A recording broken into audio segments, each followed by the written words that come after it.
Greetings all, and welcome back to Globbits Gaming Channel. Right, as you probably tell by the title, I've not been doing a great deal with the YouTube channel for the past maybe 10 days or so. Kind of lost my way with everything, got a bit despondent, life stuff got in the way, etc, etc, but enough of that. I'm starting a new series of videos. I've had some new members in the clan that I've wanted to start up from scratch, team games, team battle games. For example, things like doing strongholds, etc, etc, etc. Now, some of them are pretty much completely 100% new to the game. They've come from other backgrounds, but they're basically new to the game. It inspired me to think about doing a how-to sort of section for World of Tanks. I've done a few things. One of my most popular videos is kind of a how-to on the M103. It's got nearly 10,000 views now, and I talk about hull down, side scraping, all the rest of it. And what I'm going to do, I'm basically going to look into making some videos to try and explain the more complicated game mechanics. Now, what this isn't for is for the people that are literally just downloading World of Tanks. What you guys need to go and do is you need to go and do the tutorial, which you can find, I believe, through the settings or something like that. You'll have something in your somewhere where you can go and do a tutorial. I think it might actually be in missions. There'll be a tutorial somewhere. Go and do the tutorial. It'll get you some gold, it'll get you some credits, and then go and have about 500 battles. Go get yourself into the mix. Just go and play it blind and see how you get on. Now, what I'm going to be talking about today in this video is armour and angling, and the effectiveness of armour and how to use your armour effectively. So this is why you can see in front of you the beast that is the E75. What I'm going to do is I'm going to talk about armour statistics, what you see in the garage, and also what we class as effective armour thickness and how angling affects the effective armour. Because the idea of a tank in World of Tanks is somebody shoots at you, your armour is supposed to protect your squishy parts of your tank, i.e. the crew, the engine, the gun, the ammo rack and all the rest of it, from that shell. And what it does, it puts a big slab of metal between you and the incoming shell, and the thickness and the angling and all that kind of stuff of that armour denotes whether or not that shell penetrates. Now in this game, if you get penetrated by a enemy tank shell, you then take damage to your hit points. In real life, the tank would pretty much die, and this is a fact of life in tank warfare. If the internal compartment of the tank actually gets penetrated by a shell big enough to penetrate it, or powerful enough to penetrate it, the crew normally die. It's a fact, okay? If something penetrates the inner part of the tank, that is it for the crew.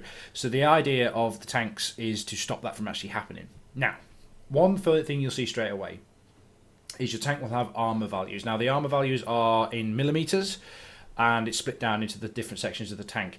Do not believe, however, that these values are true everywhere on the front of the vehicle, because they're not.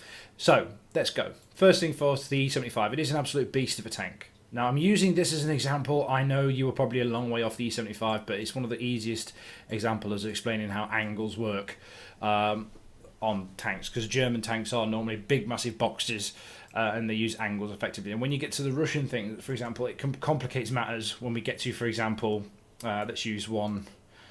Where are we? Let's have a look at the IS-3, because the IS-3 has what they call a pike nose. Lots of different angles, but we'll stick to the E75 for now. We'll come on to the IS-3 and tanks like that in a moment. Okay, so the E75. The frontal hull armour on this tank is 160mm according to the World of Tanks in-game engine, in-game stats.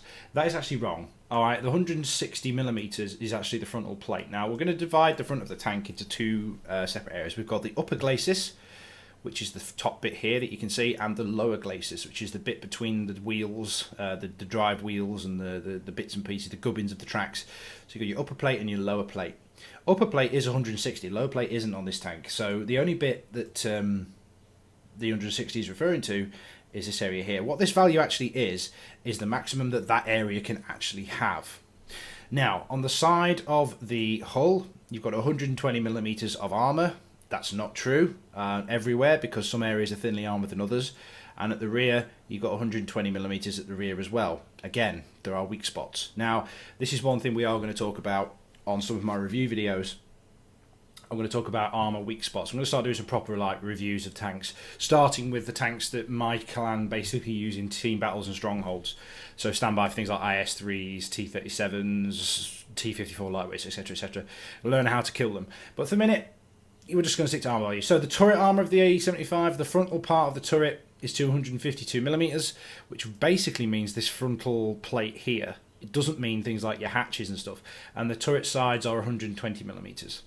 Now, what we're going to do now is we're going to go over to and use a device called Tank Inspector. Now, what this Tank Inspector device actually does, or this software actually does, allows you to see where the armour values are. So we'll click over to that right now.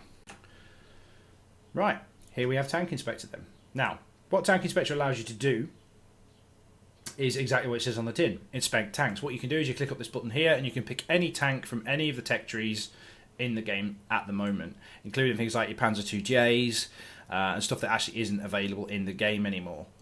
Old bits and pieces like that you can't get a hold of anymore. Panzer III-K, never heard of it, never seen it. The Carl J Panzer, or Can J Panzer, never heard of it. T-55A, you're probably never going to see one of them. And even the gift tanks from Clan Wars, etc. So it's a really good system. I'll leave a link in the description of the video how to get hold of this software and open it up. So what we're going to do is go to the E75 to start with. Now, you'll get a view of the tank. Basically what you can do, hold down the left button. You can move around the tank and get a dynamic view of it from any angle, which is what we're going to talk about today. And also you can change the modules, change the ammunition, change its equipment and its consumables, and you can also change what tanks are actually shooting it. You can change the ammunition type, so you can go for 140 AP, whatever. Right, change penetration. Now, what we're going to look at here is effective armor thickness and how angling affects it. Now, what we need to do here is click over to the standard model and collision model view. Now, collision model view gives you a color-coded version of the tank. It's been color-coded, and it shows you where the different arm values are. The arm values are represented on this bar here. So as you can see there, 252mm is only the area that's flashing now. That's the frontal part of the turret. 160mm is, like we can see there, the sides of the turrets from the front and the upper, the actual component, the cupola up here, and also the sides of the turret. 130mm is the lower glacis. Okay, now the lower glacis is only 130mm, but on the actual game file it says that it's 160 because it says frontal hull armor 160. It's not, it's slightly thinner. Your lower glacis is normally a very good standard weak spot on most tanks. 120mm we can't see because 120mm represents the side armor. 100mm I believe affects, what's the 100mm? The rear of the turret hatch. Okay. And then 60mm, I don't know where there's a 60mm component on this tank. Oh yeah, it's the frontal part of the turret there. 40mm is the roof, and 30mm I would believe would be the under part of the track areas. Now that's 40mm, so where's the 30mm? I don't think the 30mm actually matters. I think it might be underneath the turret. Yeah, anyway, regardless. Now, also you've got spaced armour. Now spaced armour in this is represented in purple. We've got 252mm of spaced armour. What spaced armour does, unlike standard armour, it deflects things like HE shells and heat ammunition. Heat ammunition will hit spaced armour and detonate and not do any damage to the tank at all. A lot of the Russian, inverted commas, troll armour is because of spaced armour, but we'll come on to that later. And there are different thicknesses of this all over the place. 80mm spaced armour, these little eye hole thingies here. Okay, so what we're going to do now is look at effective thickness. Now there's a difference between armor value and effective thickness, and what the science behind this is, the further back a piece of metal is sloped, the harder it is for a shell to penetrate, because it changes the characteristics of the armor. For example, the upper front glacis of the E75, let me just return this back to its normal standard. Hang on, I've just changed him so he's looking the wrong way. Okay, so your normal effective thickness of your armour, for example, on the E75's frontal plate is 160, right? However, if I point my cursor at it, the equivalent thing you can see down there is 263. Now, what's basically happened here is the fact that the E75's frontal glacis is, the upper glacis is angled back so far, it's angled at approximately, well, let's have a look. If we hand it straight on, it's at 58 degrees slope back, so it's a 60-degree angle. It nearly doubles the thickness of the armour. It adds a good 100mm to the thickness of the armour. Now, let's say, for example, the person then drives the tank out at 45 degrees towards you. It increases the armour even further, to the point where it's 367. If you shoot an upper front plate of an E75 here, there's very few guns in the game that can even penetrate it. There is actually a mechanism in the game as well. There's an auto bounce. If the armour is angled beyond 70 degrees towards you, it will automatically ricochet off, regardless of your penetration of your gun. Auto ricochet. Okay, and there's an example of that now. So the inner corner of the plate here is 369mm equivalent armour. The further I go away from it, though, look at the angle. It increases, and it just becomes an auto bounce zone. And that's what we mean by auto bounce. And this is why, guys, your big 120mm anti-tank death cannon shells bounce off ELC AMXs. Because if you hit them, and they get an automatic ricochet section, you'll bounce off. Now, back to the original point. This armour's effective thickness is 265, but the actual thickness of the plate is only 160, because it's angled. It's the same with the side of the turret. The side cheeks of the turret of the E75, if it's looking directly at you, are automatic bounce zones, because they're beyond 70 degrees. So don't shoot the sides of the turret of an E75, ever. Now, point improve. The frontal plate of the turret, however, is not angled. All right, there's hardly any angle into it whatsoever. It's pretty much a flat plate. So if I aim at it, flat plate, 253mm of effective armour thickness, simply because it's flat. So tanks with flat turrets and flat plates of armour need to be angled manually by driving them in such a way that increases the effective armour thickness. The classic case in point of this is actually the Panzerkaufwagen 6, I think it is, the Tiger. That's got 100mm front plate, right? There he is, Tiger, in all his glory, 100mm front plate. But if I angle him at 35 degrees, it makes it 130. Angle it even more, 150. Yeah, the frontal plate, 194. So angling at 45 degrees makes the side armour, which is 80mm, 160, and the frontal plate 100. Yeah, because I'm angling it. All right, and this is what we mean when you need to angle your tank. Okay, so that's how angling affects armour thickness and how it affects effective armour.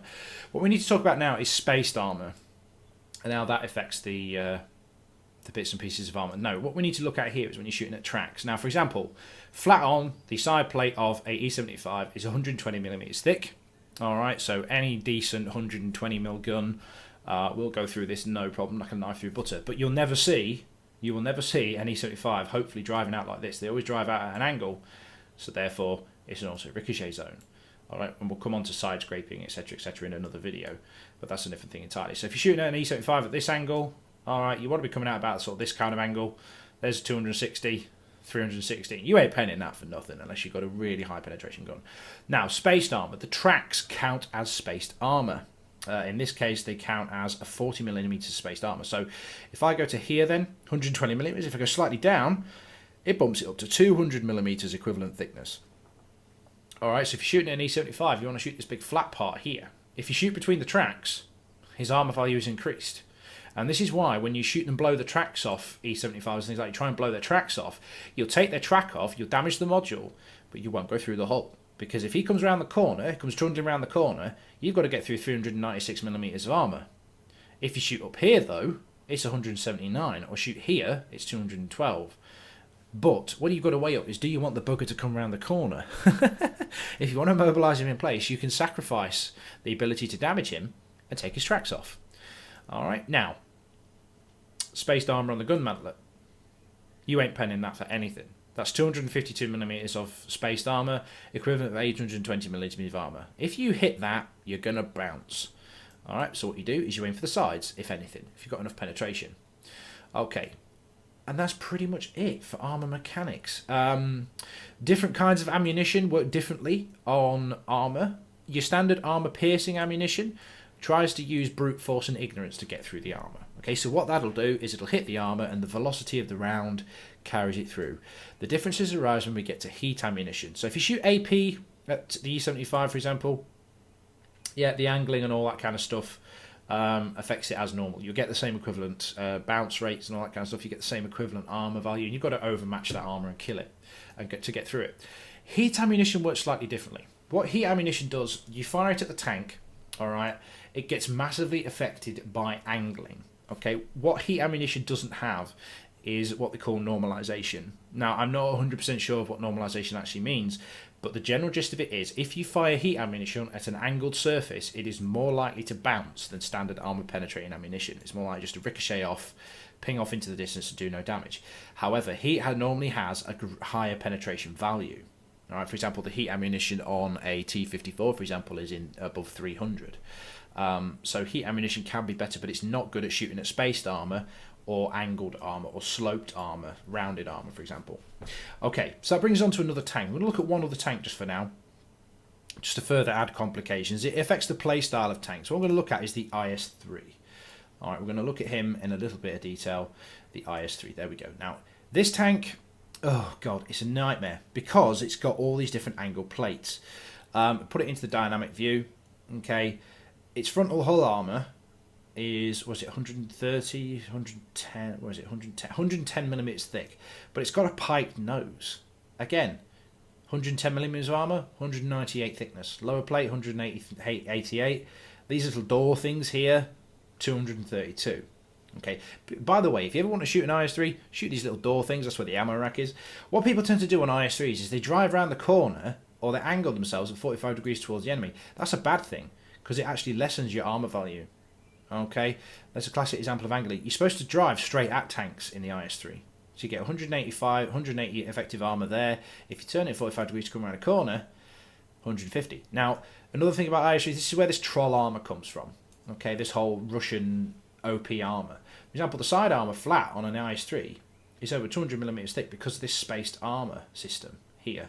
Don't ever shoot this part here. Shoot in between the tracks, or even better, shoot that little bit down there.